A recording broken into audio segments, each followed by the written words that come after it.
Good morning students, आप सभी का जूलॉजी की ऑनलाइन क्लासेस में हार्दिक स्वागत है।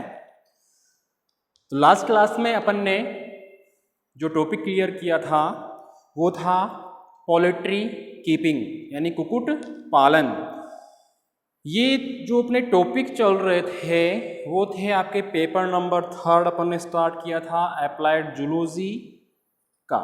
अप्लाइड जूलॉजी में जो आगे टॉपिक थे वो था इथोलॉजी और बायोस्टैटिक्स। तो जो अप्लाइड जूलॉजी में मैंने आपको बताया था कि कल्चर्स चलेंगे अपने इसमें। कल्चर में अपन ने लगभग 6 कल्चर कर चुके हैं। अपन 6 कल्चर में सबसे पहले नाम गिनवा देता हूँ एक बार में।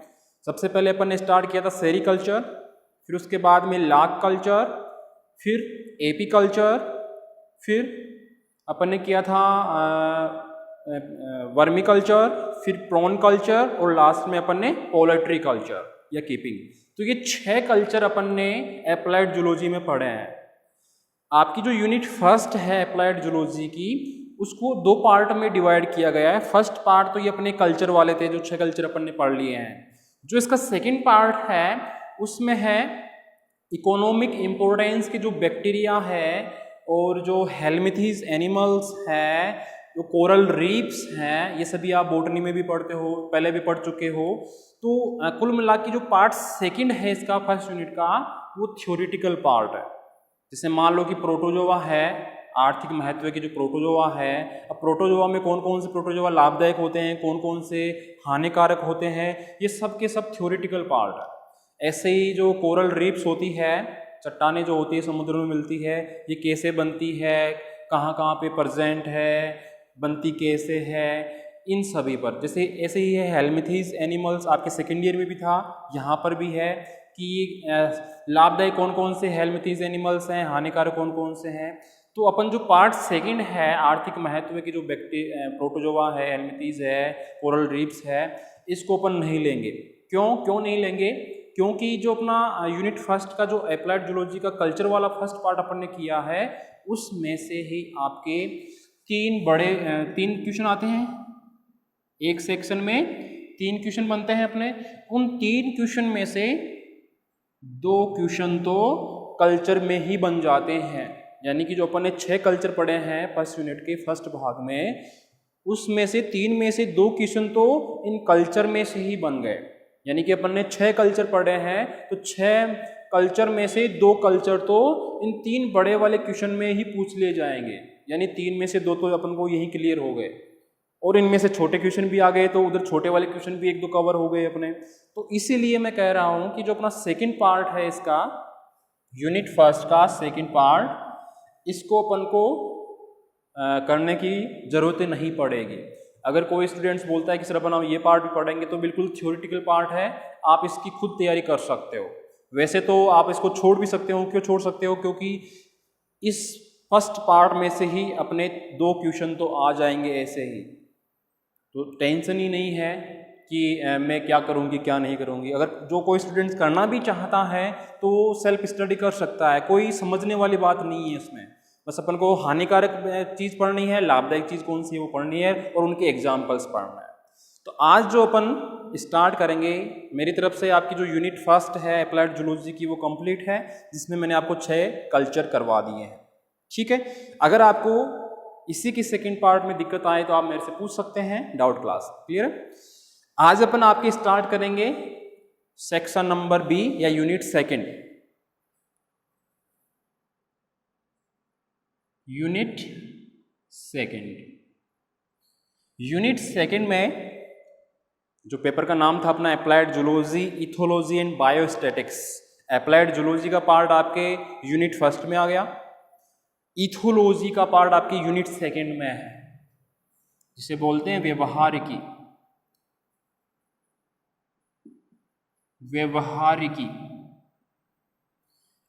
इंग्लिश में बोलेंगे इथोलॉजी।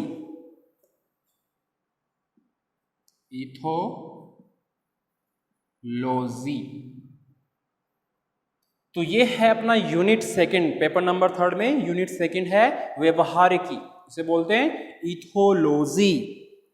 सबसे पहले अपन इसका देखेंगे इंट्रोडक्शन क्या है और इसकी हिस्ट्री क्या है, क्योंकि इन दोनों पॉइंट्स के बिना अपन इस इथोलॉजी को या व्यवहारिकी को नहीं समझ पाएंगे। तो सबसे पहले अपन देखेंगे इंट्रोडक्शन और हिस्ट्री।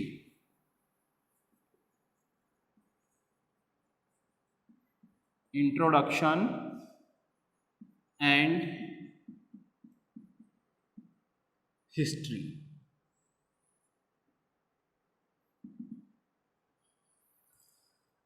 सबसे पहले मैं स्टार्ट करूं इंट्रोडक्शन।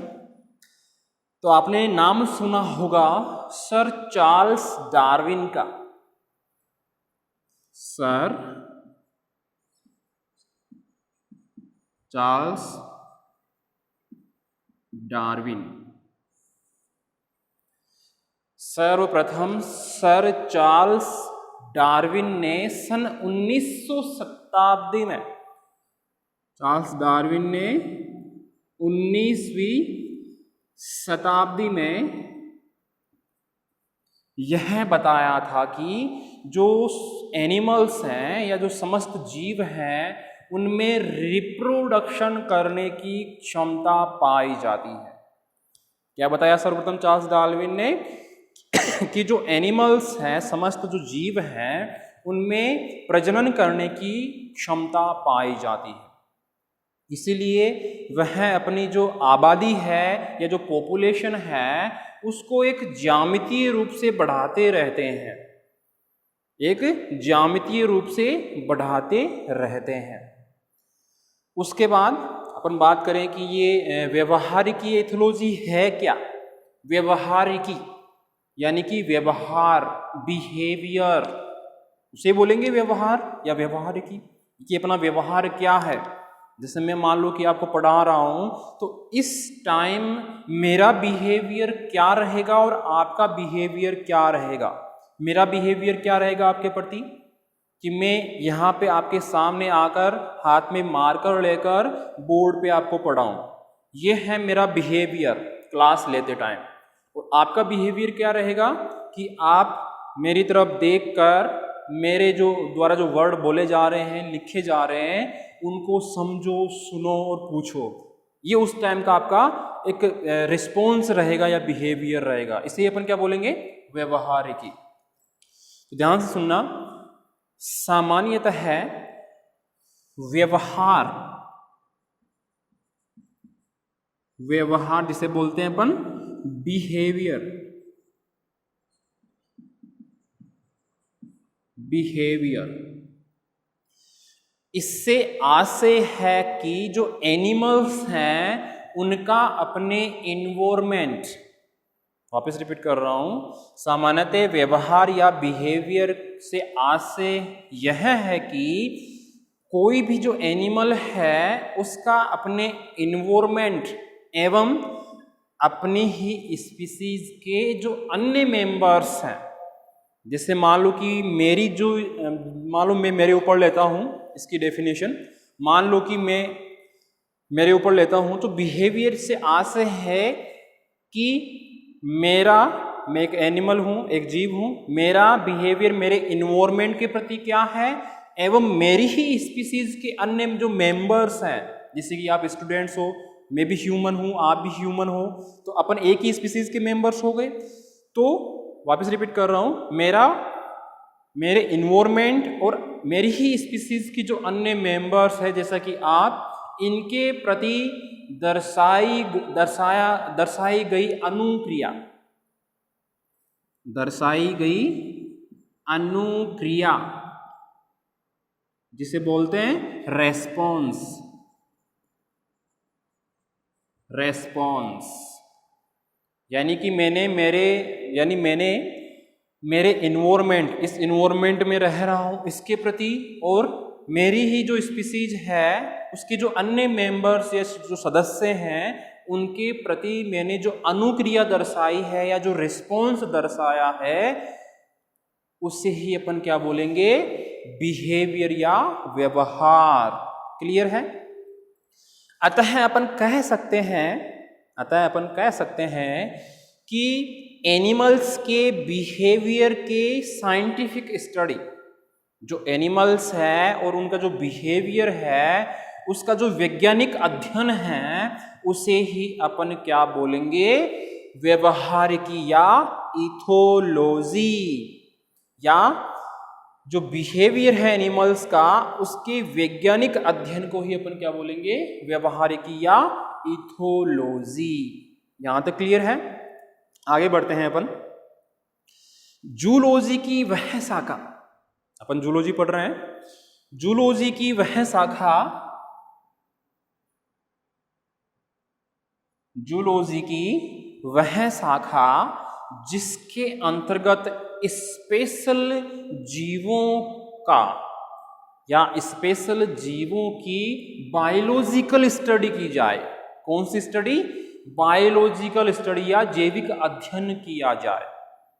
तो अपन कह सकते हैं कि विज्ञान की ऐसी शाखा जिसके अंतर्गत अपन स्पेशल एनिमल्स की बिहेवियर का अध्ययन करें।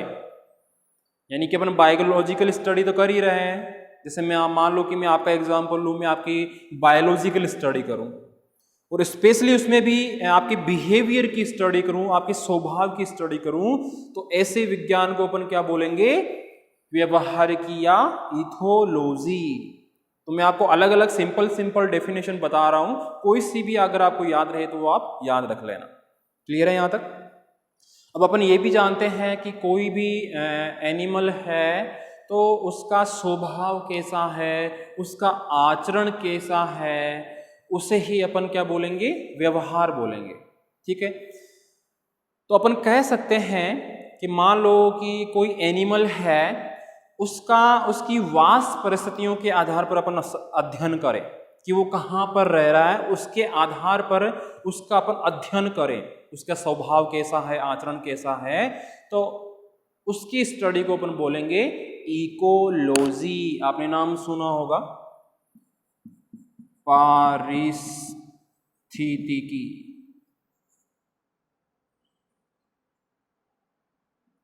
जिसे बोलते हैं इकोलॉजी।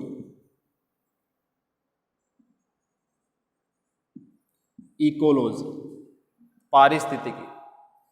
यानी कि मेरा कहना है कि कोई भी एनिमल है, अगर अपन उसका अध्ययन या स्टडी उसकी वास्त परिस्थितियों के आधार पर कर रहे हैं, अध्ययन क्या करना है कि उसका स्वभाव कैसा है, उसकी वास्त परिस्थितियों के अनुरूप उसका स्वभाव कैसा है, आचरण कैसा है, तो उसकी वास्त परिस्थितियों के आधार पर अपन उसका अध्ययन कर रहे हैं, तो ऐसी जो साइंस की शाखा है, जो ब्रांच है, उसे बोलेंगे अपन इकोलॉजी, जिसे बोलते हैं पारिस्थितिकी।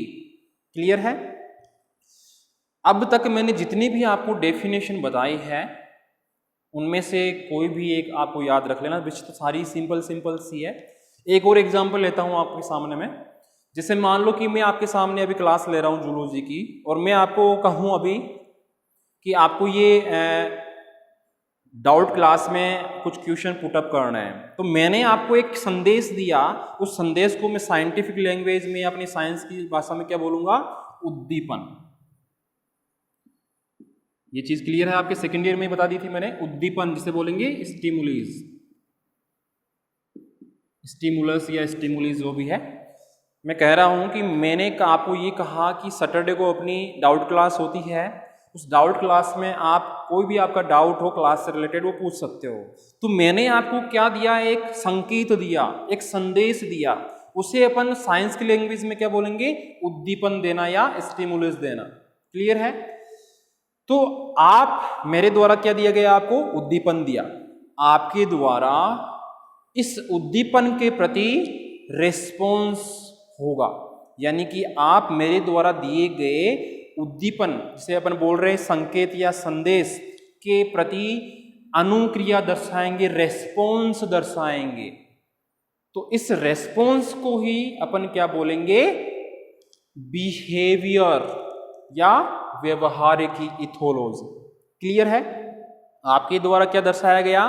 मेरे संदेश या उद्दीपन के प्रति रिस्पॉन्स या अनुक्रिया दर्शाई गई। क्या अनुक्रिया दर्शाई? आपने डाउट्स पूछे, सैटरडे वाली क्लास में डाउट्स पूछे, तो वो आपके द्वारा क्या किया गया? एक रिस्पॉन्स ही दिया। तो उस रिस्पॉन्स को ही अपन क्या बोलेंगे? व्यवहार। और ये जो साइंस है उसे व्यवहारिकी। ये एक डेफिनेशन और बता दी है जो बहुत ही सिंपल है, एग्जाम्पल भी दिया है मैंने, तो आपको समझ में आ गया होगा। अब जितनी भी मैंने आपके सामने जो डेफिनेशंस बताई है व्यवहारिकी की, इथोलॉजी की या व्यवहार की, उन सभी का अगर अपन निचोड़ निकाले तो एक ही बात अपने सामने आती है कि जो एनिमल्स है, जो उनका बिहेवियर है, वो उनके फिजियोलॉजी, आपके सेकेंड ईयर में थी, वो उनकी फिजियोलॉजी,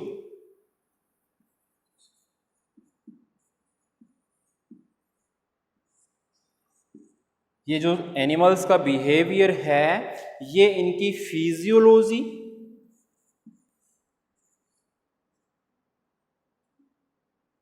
साइकोलॉजी,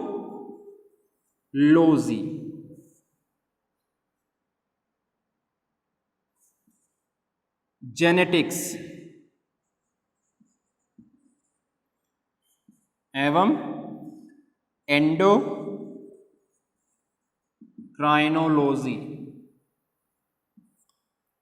फिजियोलॉजी का अपन को पता है, जो फिजियोलॉजी में अपन पढ़ते हैं कि श्वसन कैसा होता है, रेस्पिरेशन कैसा होता है। फिजियोलॉजी, साइकोलॉजी मनोविज्ञान की उस मन स्थिति या मन की स्थिति क्या है। जेनेटिक्स अपन जानते हैं आनुवांशिकी है। एंडोक्राइनोलॉजी अंतःस्रावी की। तो मैंने जितने भी डेफिनेशन अभी बताई है आपको, उन सभी का मतलब यही निकलता है कि जो एनिमल्स का बिहेवियर है वो एनिमल्स की फिजियोलॉजी, साइकोलॉजी, जेनेटिक्स एवं एंडोक्राइनोलॉजी से संबंधित है। क्लियर है? अभी मैंने यहाँ पे नाम लिया है जेनेटिक्स का। बोले सर आपने जेनेटिक्स का तो कुछ बताया ही नहीं। तो जेनेटिक्स का यह है कि कुछ एनिमल्स में क्या होता है, कुछ ऐसे जीन्स होते हैं जो कुछ बिहेवियर को एक पीढ़ी से दूसरी पीढ़ी में ट्रांसफर करने का काम करते हैं।